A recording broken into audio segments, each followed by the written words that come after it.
substrate. Okay, and resistivity, wafer size. So, for example, this is the resistivity we have, and it's an 8-inch, it's a 12-inch size wafer. Okay, so once you decide your substrate, then we can, because sometimes for different circuits, we will choose different orientations for that circuits. Okay, so the 100 is the most commonly used orientation we have. So in the beginning, we'll clean the wafers. We'll talk about this in the next chapters. Okay, so we will clean the wafers, and then we will just remember that we choose the wafer. The first step, we want to form the active region. Okay, so in order to define the active region, we will form the field oxide first. We will try to create this because between different oxides is our active regions, is our area for transistors. So here, we are going to do is to create the active region by defining your field oxide. Okay, so what we want to do is we try to create a thick oxide because it won't conduct any current. Okay, so then now we have different areas for you to make your transistors. How to generate this very thick oxides? Okay, there are two ways.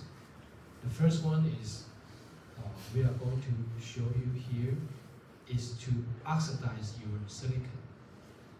Okay, so you can oxidize your silicon and change it from silicon to silicon dioxide.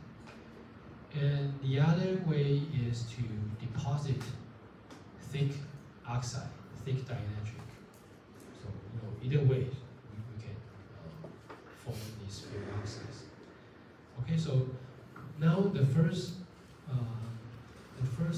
method we are going to show you is to use oxidation process.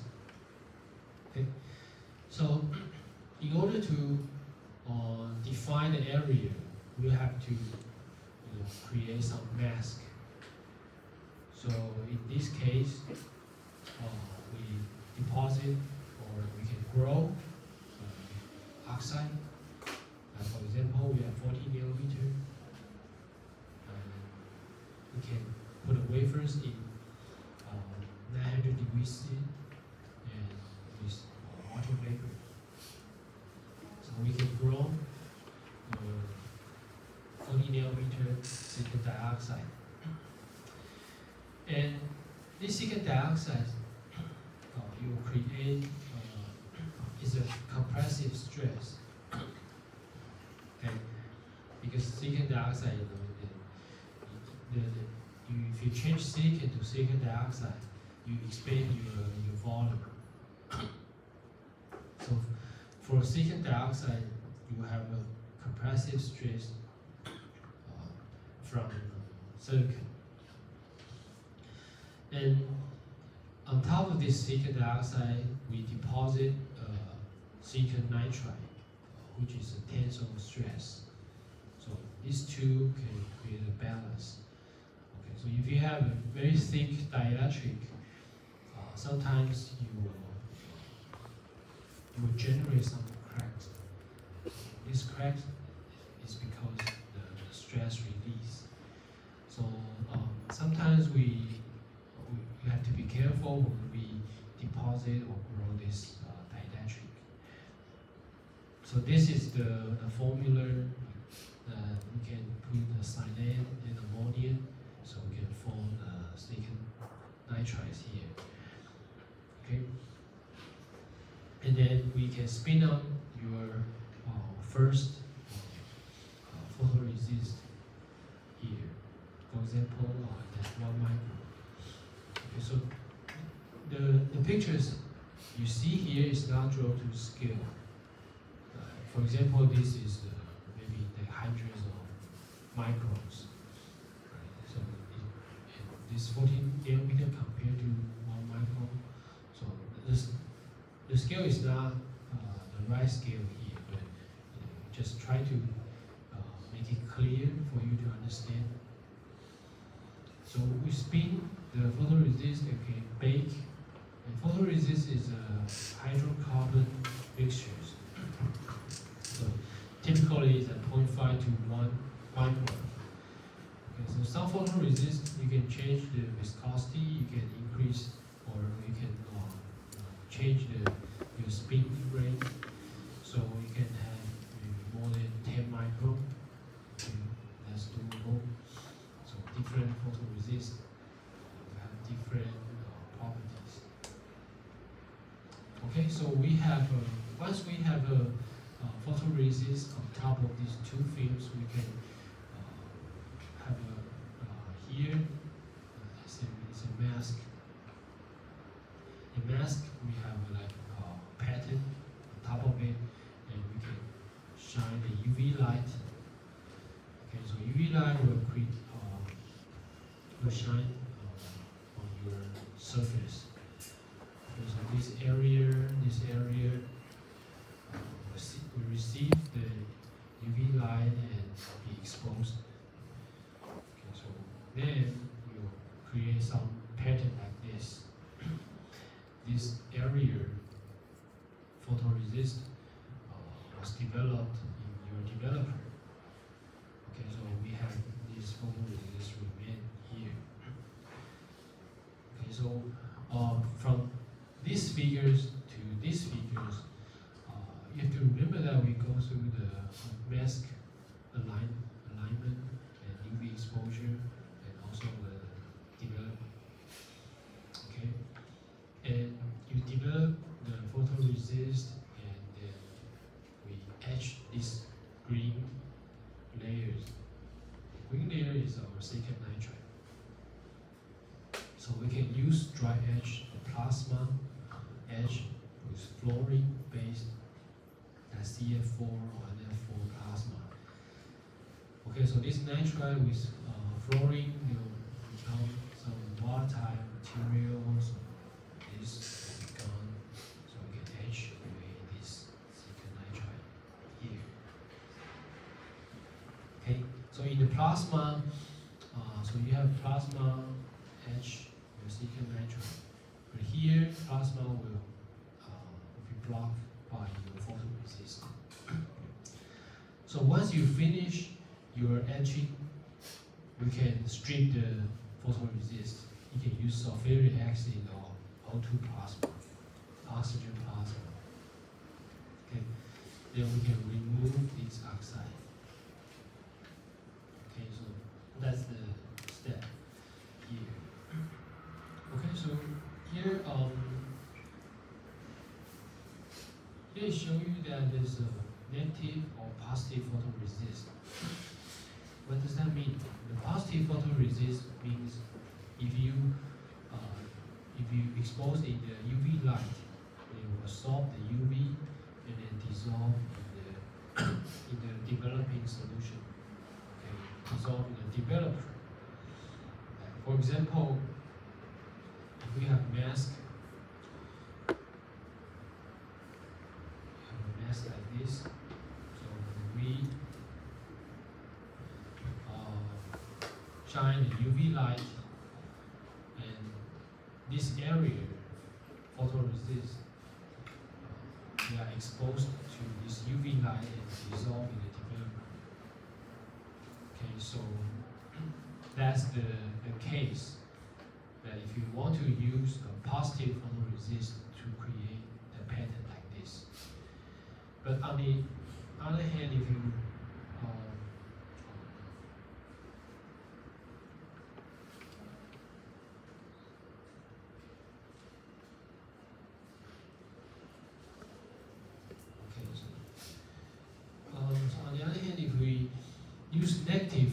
photoresist, what will the mask look like? You look like this. Okay. Here is the area, is the opaque area. So light will be blocked here.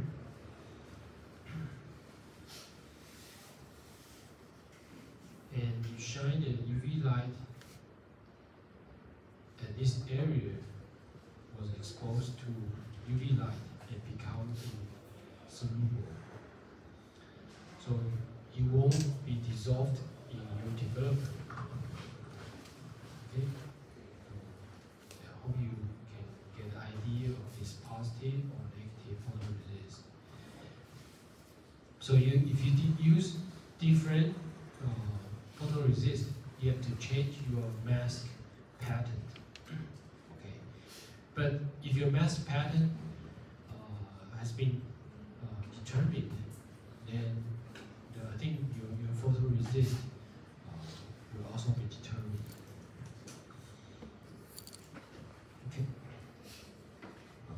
So once we strip this photoresist, we have silicon nitride here, and this area of silicon dioxide is exposed to the air. Then we can send it to a furnace with water vapor, 1,000 degrees Celsius, and this area is exposed to your oxygen or water vapors, and at high temperature, so it begin to oxidize. Okay, the silicon begins to oxidize and grow a silicon dioxide here. But this area, you have silicon nitride on top of it, so it blocks the water vapor, it blocks the oxygen, so the material underneath, they won't be oxidized. So only the open area here, you have water vapor or oxygen that can oxidize your silicon and grow the silicon dioxide here. And this process, we call this low-cost process. It stands for local oxidation of silicon.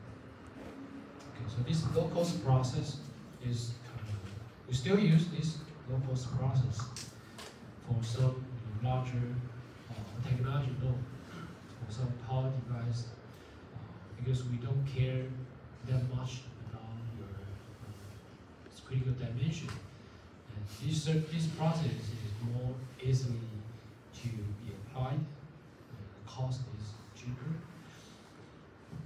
And then once we form this thick fuel oxide, we can remove, we can strip the nitride layer, we can strip this green layer by the phosphoric acid, or you can use plasma etching. Okay? And this low-cost process, it has some drawbacks. Okay, so one is this, it creates this coiling burst head or burst peak. Okay, and because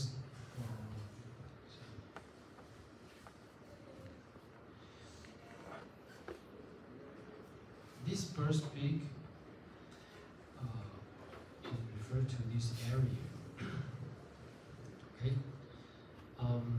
Originally, we have our critical dimension, or we have your pattern with this big. But once you finish the low-cost process, your dimension increase like this. Okay, because you have a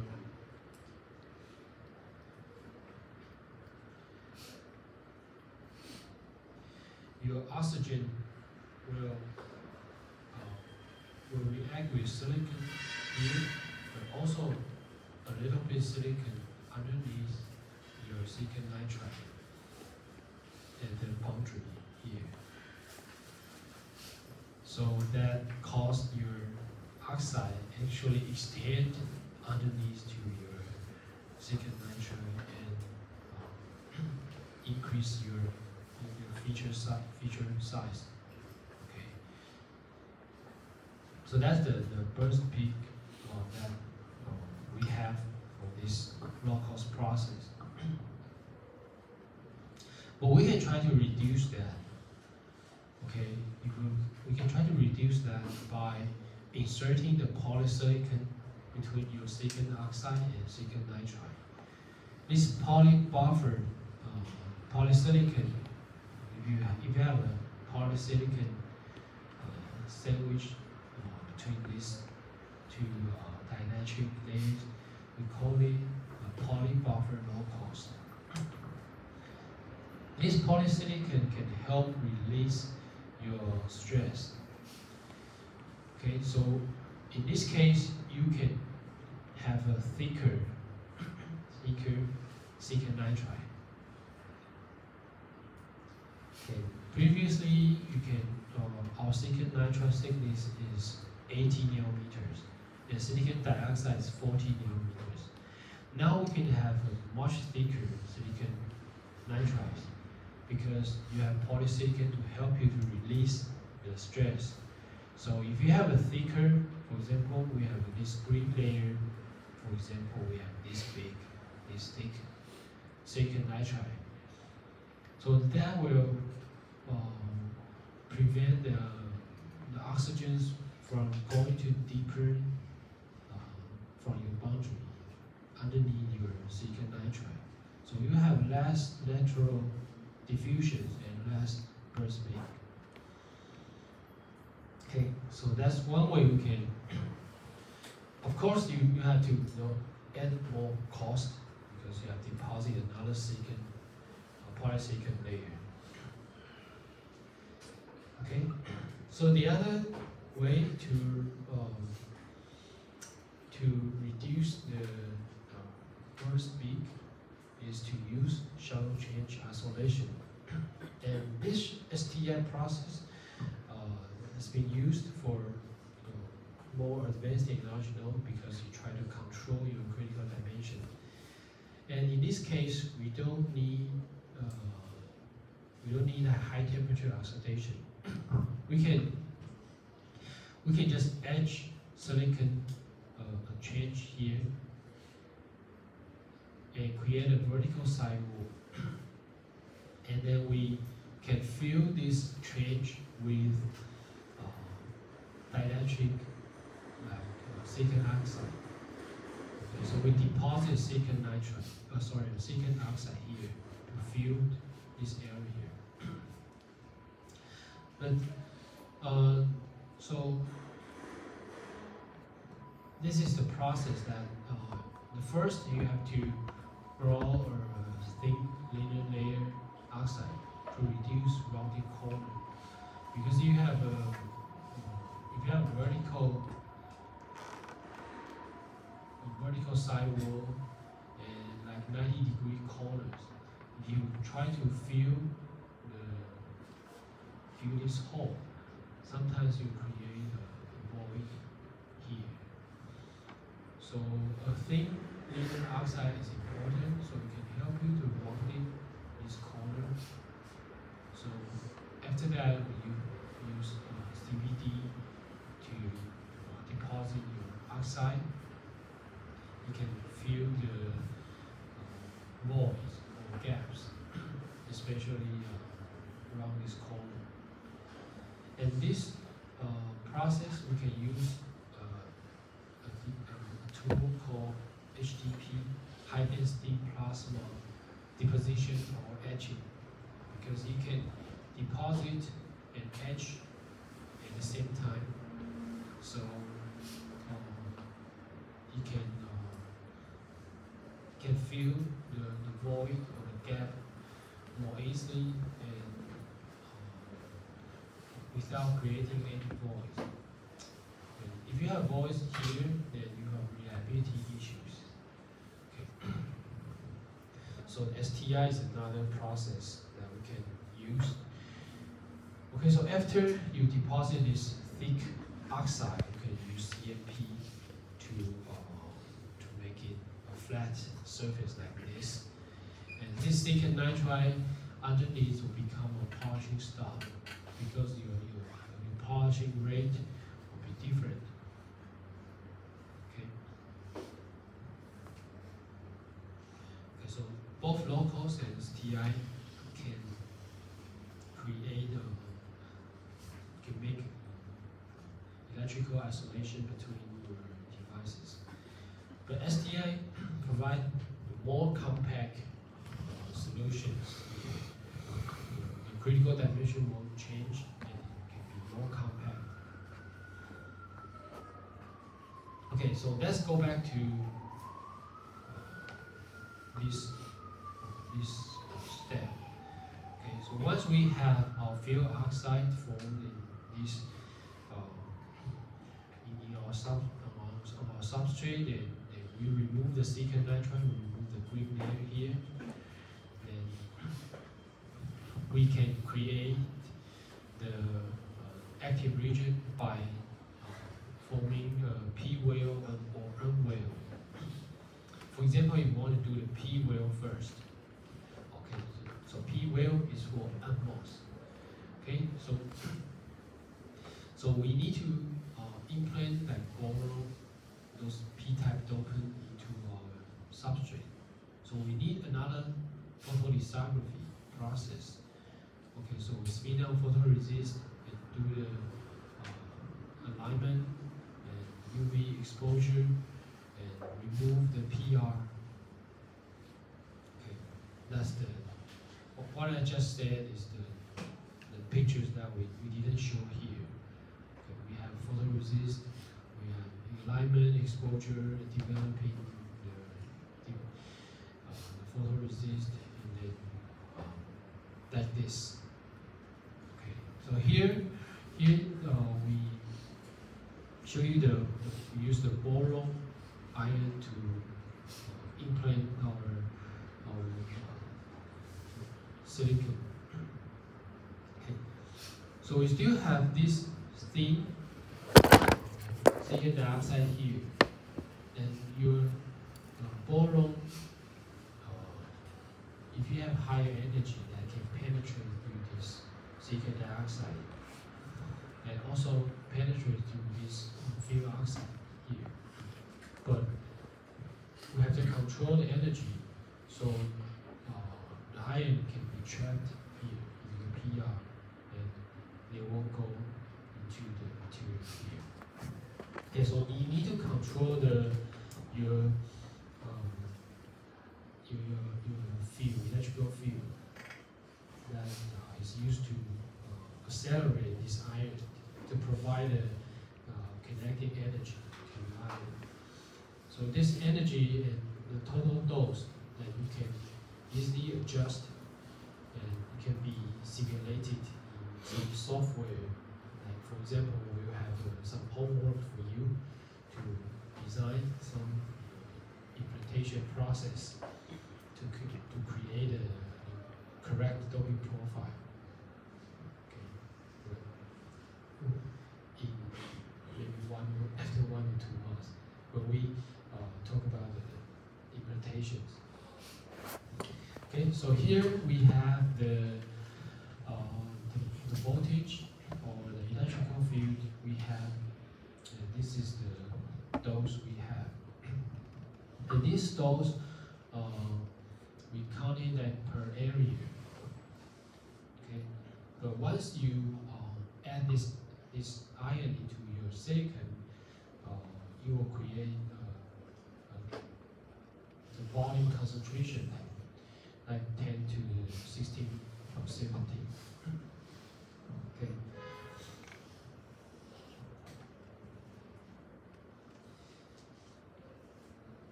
Okay, so here's one important thing I want to remind you that you can create a doping underneath the field oxide here, because this area that we can prevent some parasitic surface inversion and electrical connection.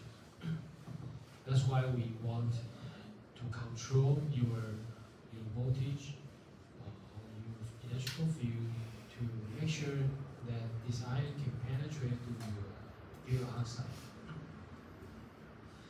And also, when we do this iron implantation, we keep this thin oxide here without removing it. That's because we try to prevent some channeling effect. Because this oxide is amorphous material, so basically it's randomly arranged in space. So you have this thing there, your iron goes through this amorphous material. It can be scattered into different directions. And this scattering is a random process. So that can randomize your iron. But if you don't have this amorphous area, you can imagine that your silicon is a single crystal material. So in space, it arranged very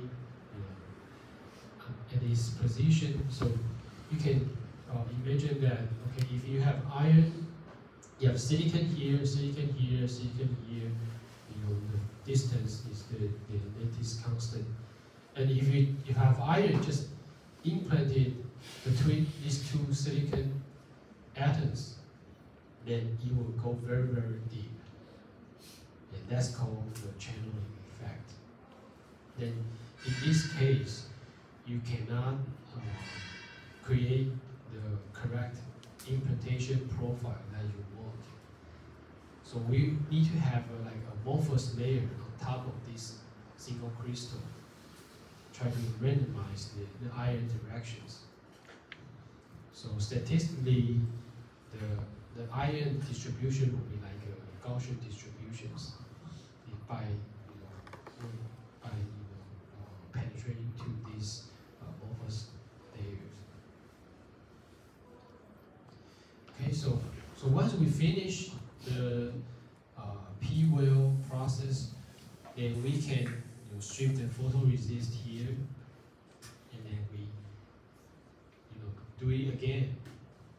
We spin photoresist, do the pattern alignment, and this alignment is very important because you want to make sure your photoresist covered like this instead of covered like this or covering like this. Okay, so pattern, the alignment accuracy is very important. Okay, so if you are making device in the lab, then you know this. You affect your device performance. And then once we have this photoresist on top of your wafers, then we can do another implantation.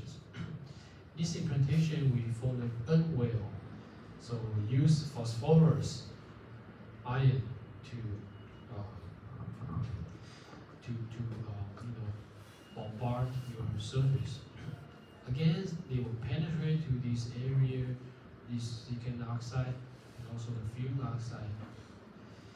And since your phosphorus ion is more is heavier, so you probably need a larger voltage to make sure you can penetrate to the depth you want. Okay?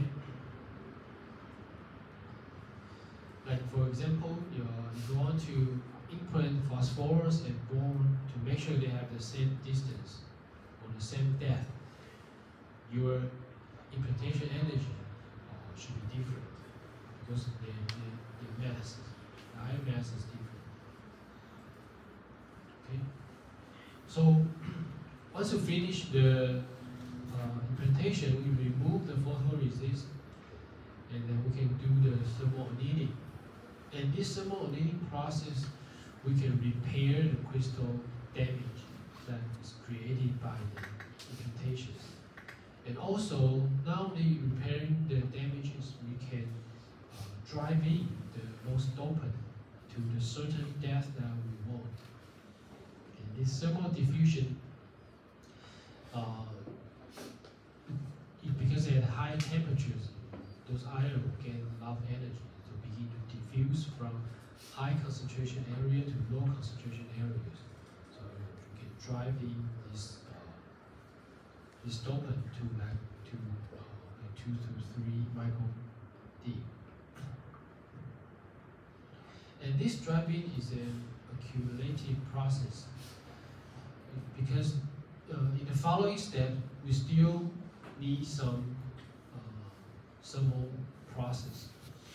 So in that case, your ion will continue to diffuse.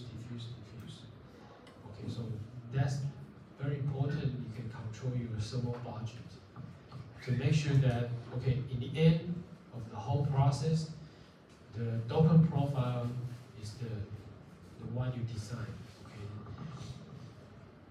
so you don't want to drive in the dopant to the designed depth in this process, because you have to think about the probably more process that is involved with high temperature. Okay, so we do this in the dry furnace, which means we don't have water inside, so it's under nitrogen environment. Okay, so we can anneal that at 80 degrees C, 30 minutes, or we can do some rapid thermal annealing at 10 seconds at 1000 degrees C. So this annealing process can help you to repair the lattice constant damage, and then you can use some driving process to at high temperature to make sure the dopants go to the designed depth. Okay. So far we finished the process for the active region. Now I want to show you that there's an alternative process for the active region. Okay, the first one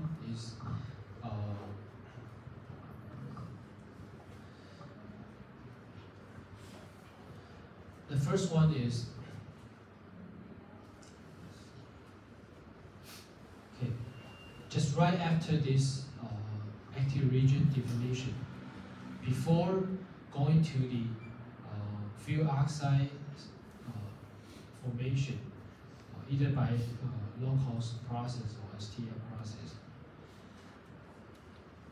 we can do the implant first. Okay, so we can do the implant first, move the implant process before the low-cost process. Okay, so right now it's before the low-cost process. Now you can implant this boron here, and this area is supposed to be your fuel oxide after your low-cost process. But right now, you don't need a high energy to implant the boron, because right now the oxide here is thinner. You only need like 50 keV. For example, here you need 150 to 200 keV because you want to make sure your iron can penetrate through this fuel oxide. Since the fuel oxide is very thick, right? So we have to make sure you can implant your iron underneath this fuel oxide. But here we don't have fuel oxide. Okay, we are not. We don't have the fuel oxide here, so for the implantation it's much easier and to control that we can just penetrate this thick oxide and also the same dose and the depth we want. Okay, so now we only need low energy boron implant. So after low-cost process, this page to this page, we go to the low-cost process. So here we grow very thick field oxide, and at the same time, the boron implanted underneath this area, they can diffuse into your silicon material. So you will form the dopant underneath your field oxide. When you do the low cost, you can do that at the same time. Okay? And then we can form the P well and N well under similar process, but with lower implant energy. Okay, so from here to here, we again we put out like photoresist, we do the P well, and then we remove the photoresist. We can have the photoresist here and do the N well. And during these two implantation process, we don't need very high energy. Okay, we just need lower implant energy. We can still do that. Okay. So that's another way we can do the active region. Either you can with lower your implant energy, because right now there's one implantation step. Of course, there's additional implantation step. Okay. Originally, you could do this during your P well and N well formation, but right now you have to have another implantation process, but with lower energy. But sometimes it depends on the cost and how do you control your process. Okay, if the implantation is not easy to control, okay, maybe use the third implantation is a good way with low energy. But if you can provide very high energy implantation, maybe you can just save one step. You just have two implantation steps. Okay, so there's another option. We call it that we can form a berry layer and with some application layers on top of this. Okay, this berry layer is important to prevent ledge up problem. I don't know if some semiconductor device physics course the teacher has taught this ledge up problem before, but basically it happens for CMOS if you don't have low enough substrate resistance. Some leakage path will exist and will form a parasitic BJT transistor underneath your CMOS. Okay, and that's the ledge up problem. But if you have low enough resistance underneath your CMOS, then it's okay. You don't have this. You won't see this. Okay. So in this case, we do the implantation before your low cost process, and we have we can implant this unplus, let's say arsenic first. And we do the low cost process, and we have a thick SiO2 formation here. But at the same time, we can diffuse this dopant and drive it to a certain depth we want. Okay, so this is similar to the low cost process. But once we do that, we create a step here. This is a step in the surface at the edge. Then we strip this silicon nitride layer. So it comes like this. And then we do the self-aligned boron implantation. When you say self-aligned, which means you don't need to do the lithography again, because let's say if we want to do the implantation to form the P barrier layer here. In the previous slides, we see that we have to go through another photoresist and another mask and go to another lithography step. That's called a realign process, because you have another mask, layout, and you have to align again. But when we say self-align, which means we don't need that mask, okay? We just directly go to do the process we want, and you will form the alignment automatically. For example, we want to do the implantation here. Since we have a thick oxide here, this thick oxide can be used to block your ion. So you just need to control your ion energy so that your boron can penetrate to this oxide, but it won't penetrate to this oxide. So in this case, we can implant the boron ion into this area only. So you'll find out, okay, we don't need another photoresist here, we don't need another mask. Try to realign and define the area we want to do the implantation. We can just directly go to do the implantation. So we can like a blanket implant all the boron, but automatically you can form the implantation at the area you want. You just need to control your energy of your ion. Okay, so your ion will be stuck here and we're going to this area. Okay, so once you use this self-align process, then we can go to the high temperature process to drive the both N and P ion deeper. So once we finish that, this oxide, we can remove that. So we can remove the oxide, and then we can use CVD to deposit some epitaxial layer.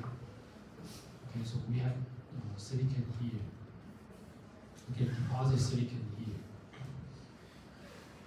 Okay. So once we have this epitaxial layer, we can do the previous steps. We just showed you that we can form the P well, L well, and also the fuel oxide. Okay, those steps. And now the device are ready for the transistor fabrication. So these pictures will be similar to these pictures. Okay, and these pictures we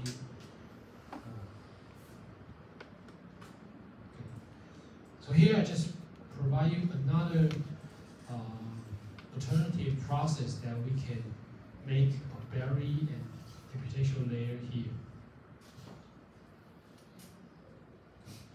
So this barrier layer is to prevent ledge-up problem. Okay. Any question?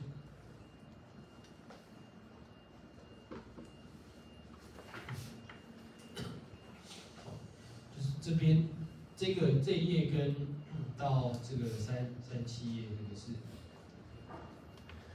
到这边为止是一样的，就是说我们前面经过了这个 fuel oxide， 然后做 implant 做2次，然后形成了这个主动区的定义出来的。那刚刚这边呢是在这个主动区定义之前呢，我们其实可以去 create 这个 barrier layer， 中文有个叫做深埋层就是比较深，然后有一层开力洞的那一层。那这一层就是去 create 你下面它可能会有一些寄生的 BJT 会产生那个 ledge up 的问题。那或者说前面这边有提到说，我们可以先做 implant 一个比较低能量的 implant，那做完这个 implant 之后呢，我在做这个 locals 的时候，这个下面自然就会已经有dopant在那里，然后我再去做 P word 跟 well。好，那这个好处就是我的 implant 的能量就可以比较低。前面这边我需要一个比较高的能量，因为我要 make sure 这个 fuel oxide 下面的 dopant 是可以打下去的。好，那在这边的话呢，我就多做一次 implant， 好，也是有第三个 implant 要做，但是我的能量呢，3次我做下来都可以是比较低的能量来做，那有时候它会比较好控制。所以其实制程上面有很多的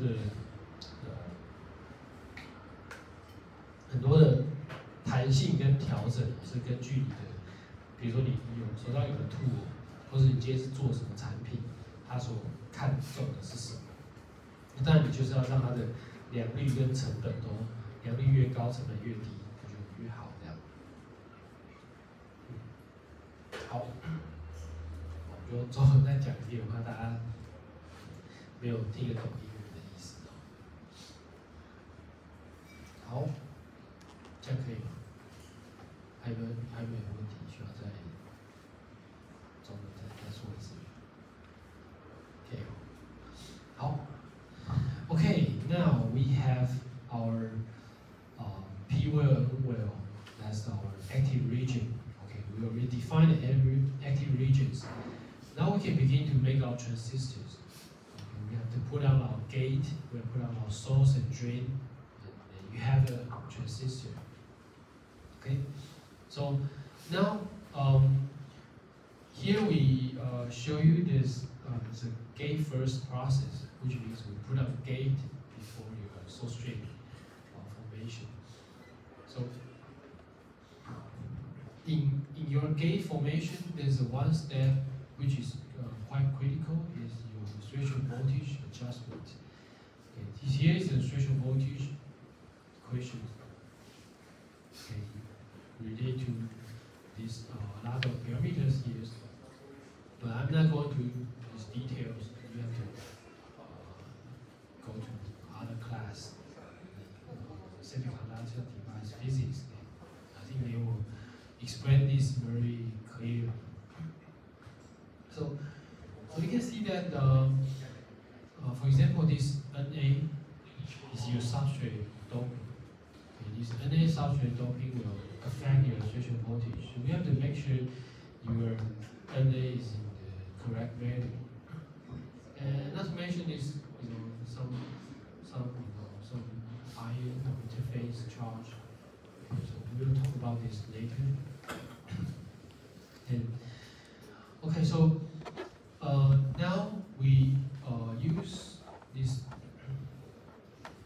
again. It's another implantation process, because implantation process can be well controlled and very precisely controlled the dose and the depth we want.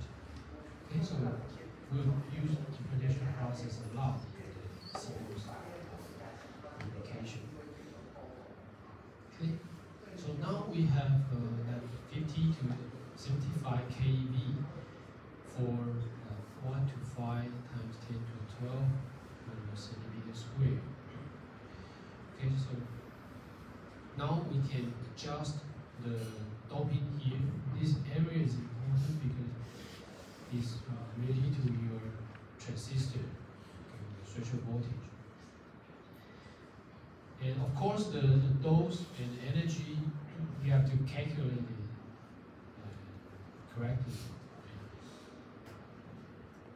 And once we finish that, we can do another threshold voltage adjustment in PMOS. So we use arsenic to implant for the N-type, the correct ND here. Okay. And you can choose different ions, depends on the required threshold voltage. And we will remove once we finish this threshold adjustment, we can remove the existing gate region oxide here. We have to remove it here. Why we need to remove this? Because this oxide the quality is not very good because it has been gone through at least 2 times implantation process. So this quality here is not very good. You cannot use that as a gate oxide because you have a lot of defect inside. Okay, so that will affect your transistor operation. So you have to remove the oxide and use this HF, this acid, and remove it, and we regrow the gate oxide in the furnace. But at this time, we can grow it in the dry furnace, and we only need to grow very thin layers. Okay, so we put it in the dry furnace, try to reduce the growth rate. Okay, so also in the oxygen ambient. Okay, so once we grow the gate oxide, we can form the gate. So here we use polysilicon as our gate. Okay, but in some right now in the advanced technology, no, we can use metal gate. Okay, but in like 90 nanometer or 0.18, this technology, no, you can still use poly gate. Okay, so we use some CVD process to deposit this polysilicon. Okay. So this polysilicon can be amorphous or polycrystal. It cannot be the single crystal, right? Because in that case you have to grow this at very, very high temperatures. But in the CVD process, we can grow poly structures. Okay. Okay. Once we have this polysilicon layer on top of your oxide, you still can use implantation to change the conductivity of your polysilicon. But you just make sure this iron will not penetrate through the poly and get into the gate oxide. Okay, so this polysilicon with low resistivity can be used for local interconnection. So then we can define the area of your gate. Okay, so you have a photoresist. Again, you go through the alignment, UV exposure, and developing and rings away non-pattern area photoresist. And then this. So once you finish your photolithography, then you can use plasma etch. This plasma etch can etch the polysilicon away in this area. But the polysilicon underneath your photoresist will remain here. And this etch, we use the plasma etch. Okay, plasma, or you can call it a dry etch. This dry etch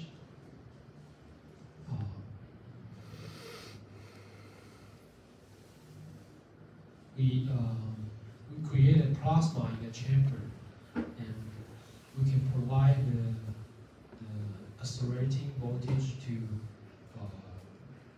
make sure you have enough energy to bombard your surface, and you can etch this polysilicon with a vertical etching rate but low lateral etching rate. So this kind of etch we call it an isotropic etch. Okay, so which means we only etch in certain directions. Like for example, here we etch the vertical direction, but not lateral directions. So in this case, you can make sure your polysilicon, the pattern size will be the same as your photoresist or the one you designed. Okay, so you can use some chlorine or bromine based plasma to etch your silicon. But this kind of plasma, they should have good selectivity between your polysilicon and the material underneath. Here is the silicon dioxide. When we say selectivity, it means we have two materials. Okay, so that you use the same plasma or same agent to etch one material, but hopefully it can stop at the underneath materials. Like for example, the case here, the underneath is silicon dioxide, and here it is polysilicon. So I want this plasma etch polysilicon, but they don't etch silicon dioxide. Because in the process we have to over etch it. For example, okay, 10 minutes, we need 10 minutes to etch away this polysilicon. But sometimes we'll add the time to maybe 15 minutes to make sure that across the wafer, that every place that you have polysilicon can be etched away. You have to make sure that. So we need to over etch. We need to have a longer time for you to etch. But in that case, some area will be exposed to the plasma first. Some area, probably the polysilicon is thicker, so you won't be the underneath silicon dioxide will be exposed later. So the first exposed silicon dioxide will have to sustain the ion bombardment, the plasma bombardment. And we don't want this plasma to etch your silicon dioxide. We want the silicon dioxide underneath still there. So in that case, you have to choose the etchant or the plasma that has very good selectivity between these two materials. Okay, so that's for the etching. You have to care about the selectivity, and the other thing is the degree of anisotropy, which means the shape of the edge of these edged regions. Okay, so for example, if you have this is photoresist, then if you use chemical etch, here is polysilicon. If you use chemical etch is a solution etch. So you will etch lateral and vertical with the same etching rate. So once you finish the etching of your this polysilicon, you also etch laterally. So you will create undercut like this. Let me show this.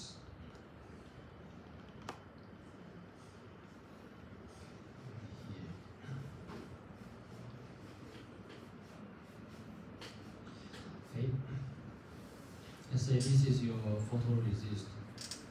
So if you use solution etch, you etch vertically and also laterally. So once you finish your etching, let's say this is polysilicon, then the pattern will become like this, because you etch this way and also laterally this way. So you have your polysilicon shape like this. Okay, but if you use dry etch, you only etch vertically. So this pattern size or this pattern shape will be the same as your photoresist. You won't have this undercut issue. Okay, but sometimes this selectivity or degree of anisotropy is a trade-off. Because this selectivity is related to some chemical reaction.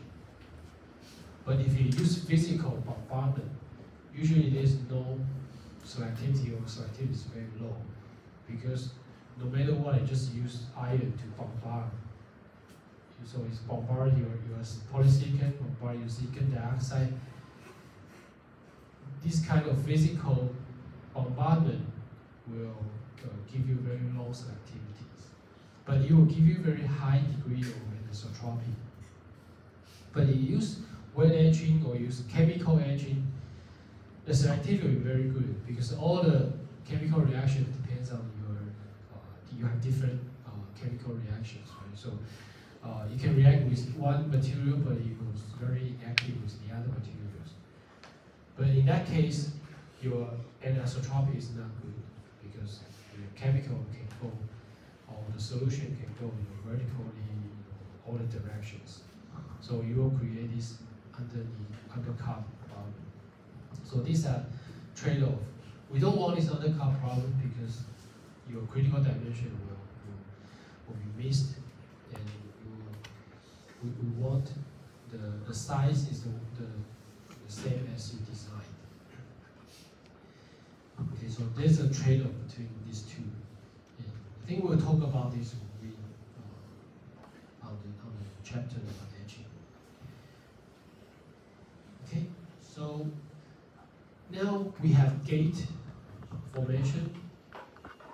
Now, before we go into the source drain, we have to do one thing, is we call it LDD process, or it's a tip extension process, which means we try to create a region with lightly doped source or drain just besides your edge of the gate. Okay, this helps you to reduce the short channel effect. Okay. So, how can we do that? We can use this gate.